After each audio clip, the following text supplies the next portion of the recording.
Well, this is a bit of a special edition of DD India Live because we're focusing on Germany because it's set to go for a snap national election on Sunday following the collapse of Chancellor Olaf Scholz's coalition, with the outcome expected to reshape both national and European politics. Friedrich Merz, leader of the conservative CDU/CSU alliance, is the frontrunner campaigning on tax cuts and deregulation while striving to regain votes from the far-right AfD. Alice Weidel of the AfD has disrupted the political landscape, gaining momentum with a hardline stance on immigration and calls for stricter border controls. Incumbent Chancellor Olaf Scholz, representing the SPD, faces an uphill battle for re-election as coalition disputes and economic woes have eroded his public support. And Vice Chancellor Robert Habeck of the Greens is pitching a green energy transition, though his climate policies have received mixed reactions amid economic uncertainties.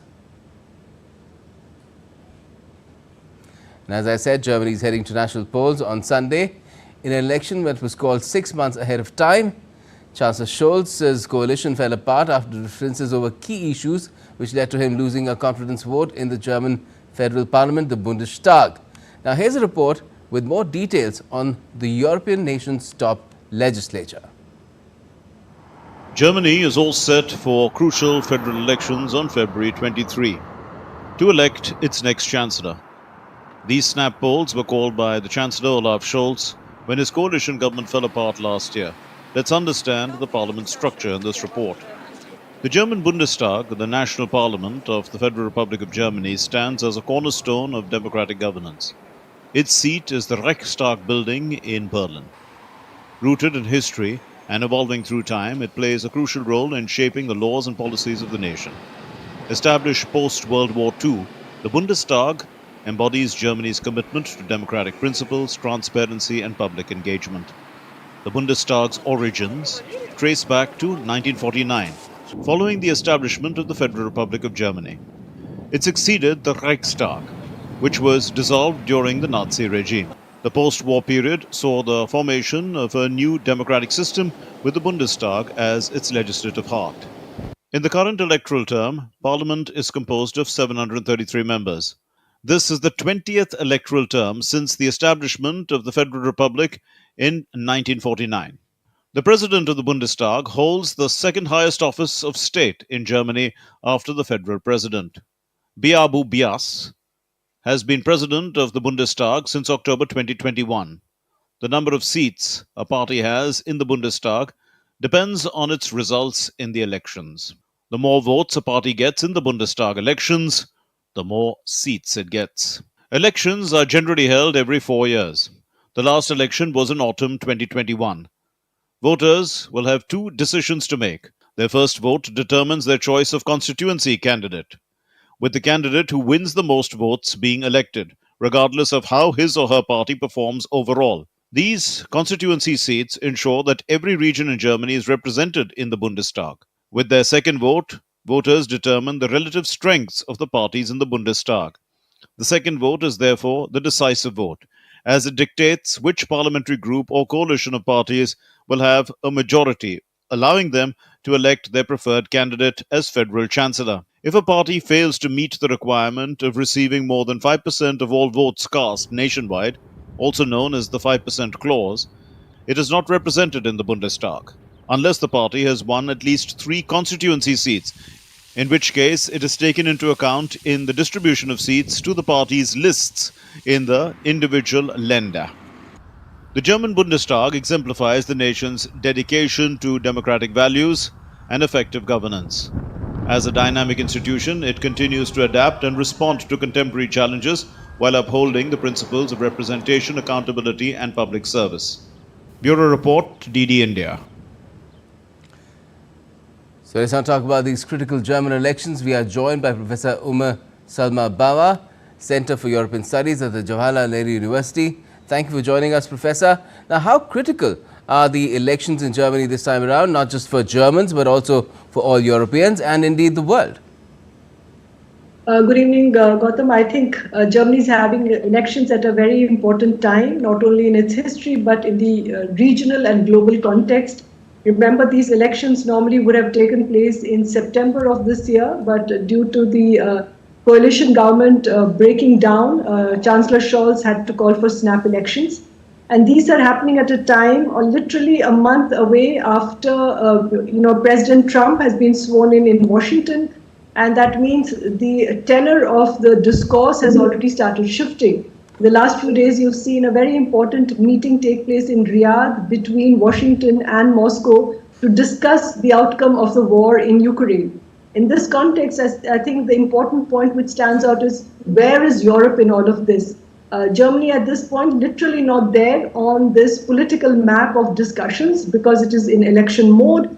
And even after election mode, it is going to take a very significant amount of time before a new government comes into office. That means the new coalition, the nature, what it is, who is going to come on board, what are the critical issues, how are they going to negotiate, all of that is discussed extensively in an election, post-electoral compact. So at this point, I think the Europe is going to be watching with bated breath as to how does Germany turn, given that in the internal political developments are also showing a shift in political preferences of the voters. Yes, certainly. And winds of change towards the right have been sweeping several nations in Europe and many other nations across the world as well. Is Germany next? So at this point, like you said, Germany next. Well, I mean, the swing of the right, is already visible across Europe, and Germany is no exclusion to the fact. What is interesting is the numbers that the AfD is polling. It's currently at about 1 to 22%. It's polling right behind the CDU, which is polling at this point at about 32%. So in that sense, it's the second largest, but no single party will be able to form the government. The question then is, what will be the next coalition going to be looking like? Already on record, both the CDU, CSU and the SPD has already said that they are not going to have an alliance with the right. So I think that clearly indicates that, how these numbers will then play out is going to be important. But then it also reflects, I think, the fact that people are voting right does not indicate that everybody is supporting it. There could also be a protest vote. And remember, it's very easy for parties at this point to play on the perception of the voters. So how they are doing it, who is going to win the battle of perception is what is going to play out on Sunday. Let's talk about the AfD a little bit more because it has gained a lot of traction in recent months before the snap election. But to what extent has its rise and even that of the far left BSW muddied the waters for the elections producing a stable government in Germany after Sunday? So I think the fact that if, for every 5 or 6 voters, there's one vote going to the AfD, I think you've got to critically ask the question is what is happening in the domestic sphere. As you're pointing out and playing on the screen, economy and finance is important.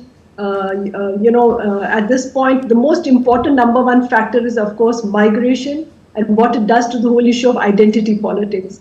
Germany in the last almost, since 2015, if you say take till now, that means in a decade, 2 major refugee crises have taken place in Europe, 2015 and then 2022. And this has meant that Germany under Merkel, remember, had taken an open door approach to taking in refugees and absorbed more than 1 million refugees which came from different parts of the world, but more so from, Syria and Iraq. And then subsequently, of course, now refugees coming from Ukraine. And so very distinct identities and cultures. There has been a big push by the AfD to talk about how this is, transforming Germany. We should not have these outsiders. Numbers should be controlled. And then as, economic figures go down, it's very easy to point to the refugees as the source of all crisis. On the other hand, in Germany, there's also a big demand for skilled labor in the employment sector. And so all of this is going to be playing itself out in terms of, how is it that the parties are going to pitch for a balance between migration, between identity and economy and employment. I mean, there's talk of remigration that's only gained further ground because of the kind of incidents that have been taking place, rammings happening, the latest one in Munich, just ahead of the conference. Right. So, I mean, migration is about going, and this remigration, or literally about repatriating people back.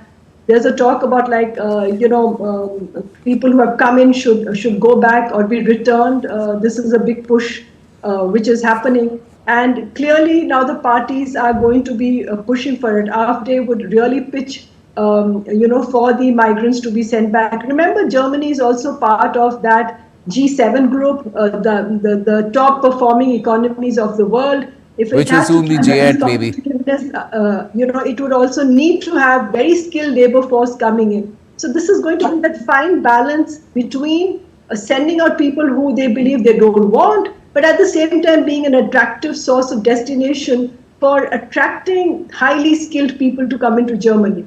And that ties in with the German economy and making it more competitive again, something which then ties up with what Ursula von der Leyen, the Commission President, has said of returning competitiveness back to Europe, which also ties in with what President Macron, along with Prime Minister Modi, was saying in Paris just about 10 days back about AI and making Germany and Europe, or Europe and Germany, competitive again. So I think there is a fine line balancing between what kind of people you want and whom do you want to send back.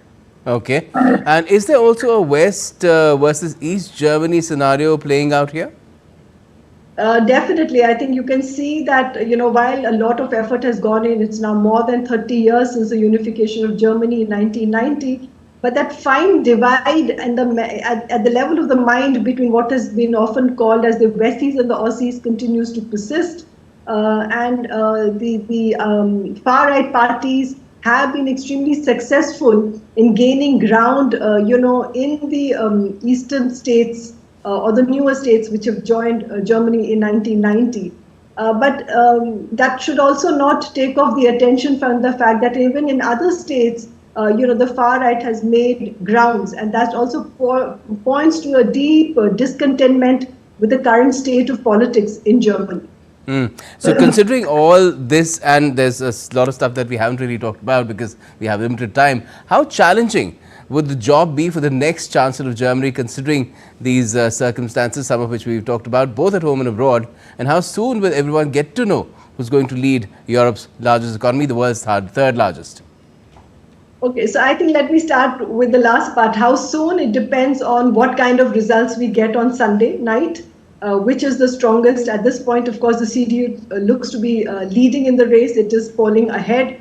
Will it make an alliance with the Social Democrats? That means we will get the classic, the two big parties coming together, the grand coalition taking place. That's something which the people also sometimes don't want. It means it cuts the divide between the political differences of both the parties. On the other hand, that could be a safe bet. It is a formula which has worked in the past.